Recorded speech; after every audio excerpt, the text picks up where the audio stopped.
So the Dedekind theta function is given in this formula by the infinite product. Certainly we have a good convergence of this product, in absolute and normal convergence. So now we can calculate d of this product as usual. So now let's try to write down the explicit formula for the action for the logarithmic derivative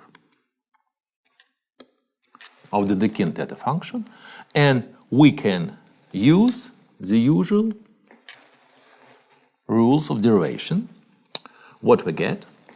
First of all, the first term, the first factor here is q to the power 1 over 24, and we get here 1 over 24 after the logarithmic derivative. Then plus the sum n greater or equal to 1. I have to analyze this term. What we get? I get minus n q to the power n over 1 minus q to the power n. This is the sum which we get after the logarithmic derivative. Now I would like to write it down in more compact form.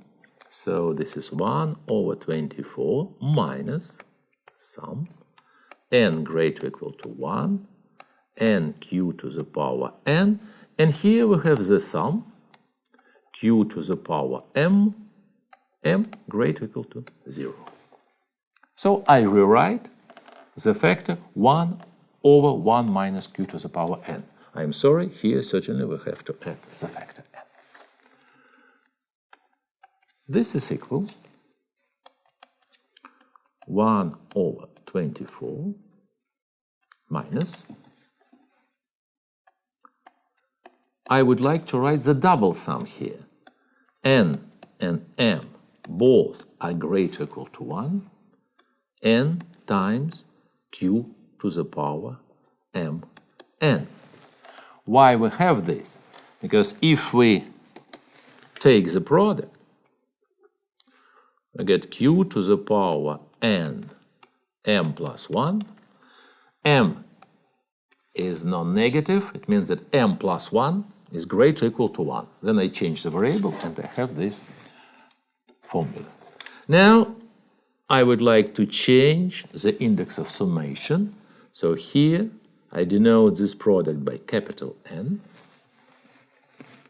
Maybe let us use another color.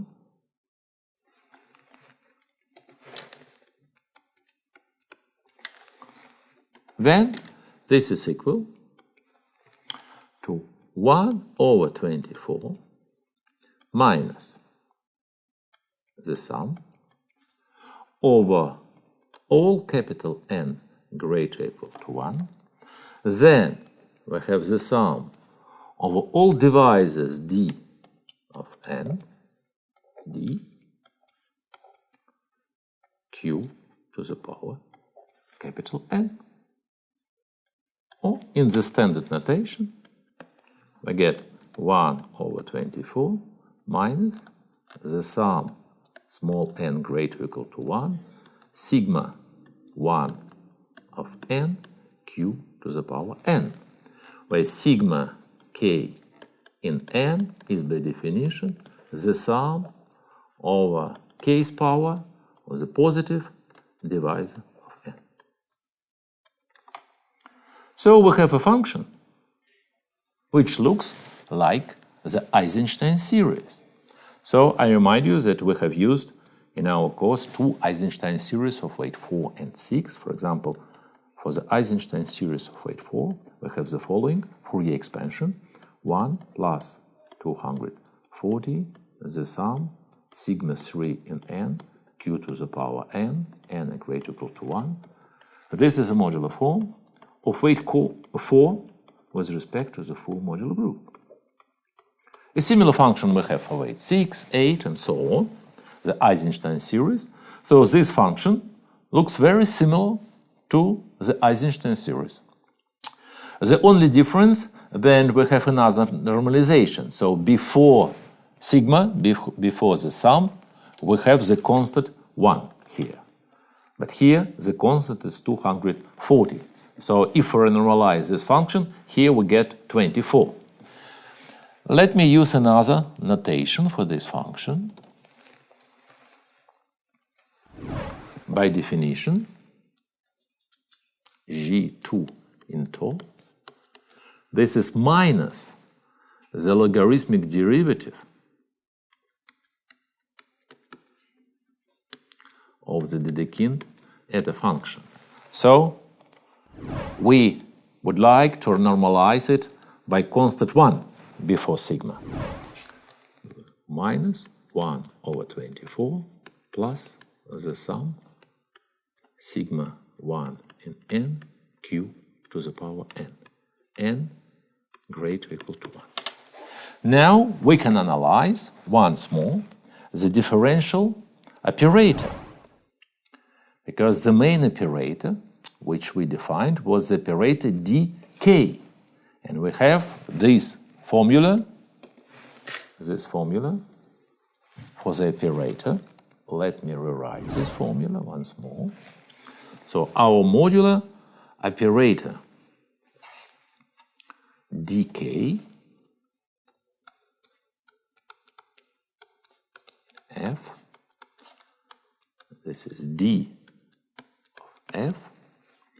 Now I have to change the sign because we put here minus, so we have plus 2k multiplication, the multiplication by this quasi-modular Eisenstein series G2. Why it's quasi-modular, we'll see later.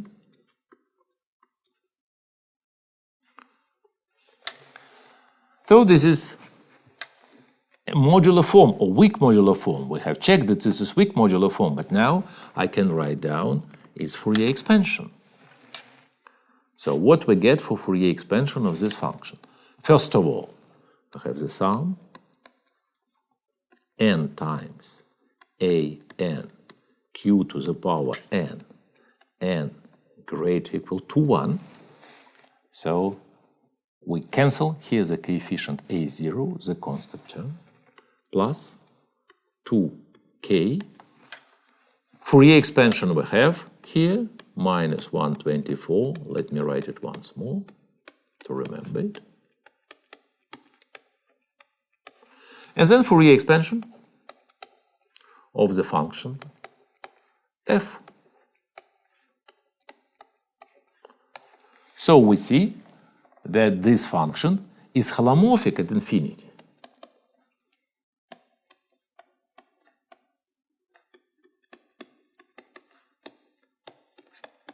Because we have no negative powers of q. So we prove the following theorem.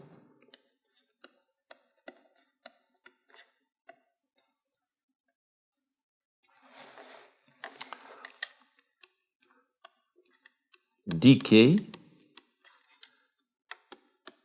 is the operator from the space of modular form of weight k into the space of modular form of weight k plus 2.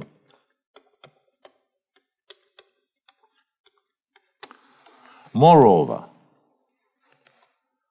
if f is a cusp form,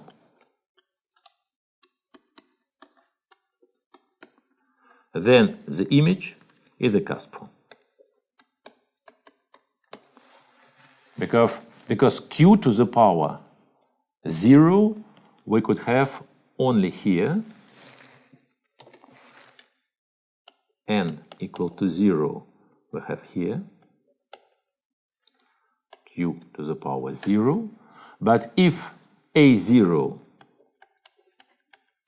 is equal to 0, we have no constant term in the Fourier expansion of the image dk of f.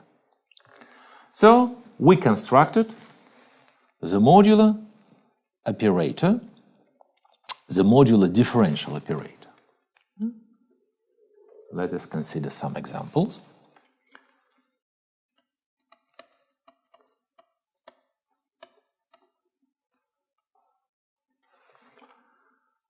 Let's calculate the image of the Eisenstein series of weight 4.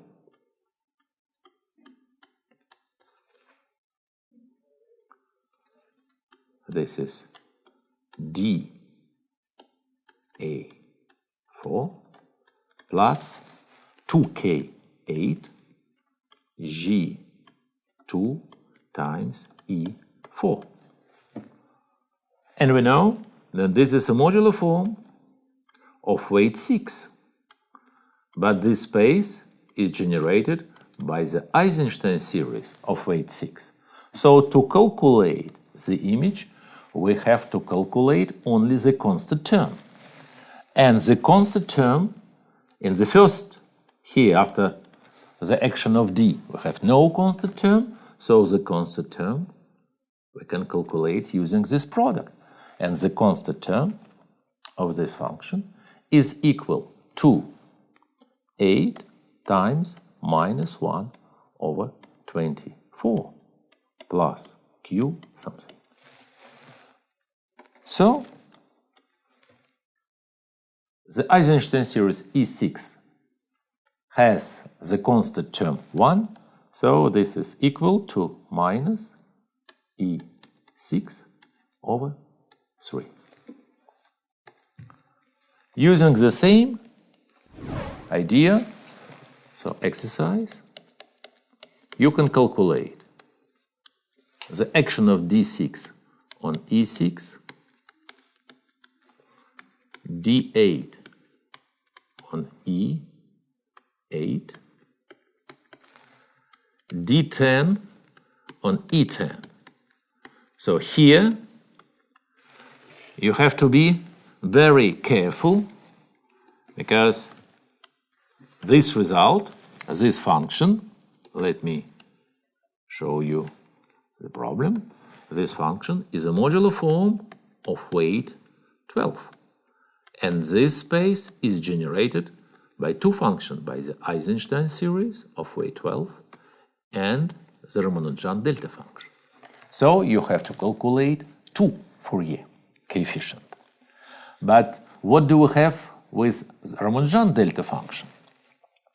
Certainly you can calculate it by definition, D12 in delta,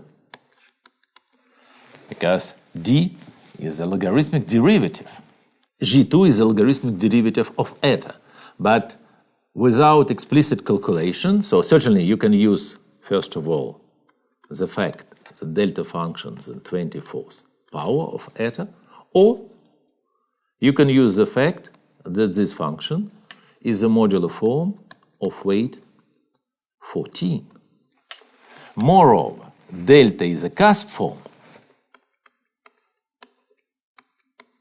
Then, according to our theorem, this function is a cusp form of weight 14 with respect to full modular group, but this space is trivial. So, you see then d delta plus 24 G2 times delta is equal to 0 identically. But certainly you can check this identity directly by the definition. So we have very nice operator, and now we have the following problem. What is the Eisenstein series G2? Let us analyze the modular properties of this function.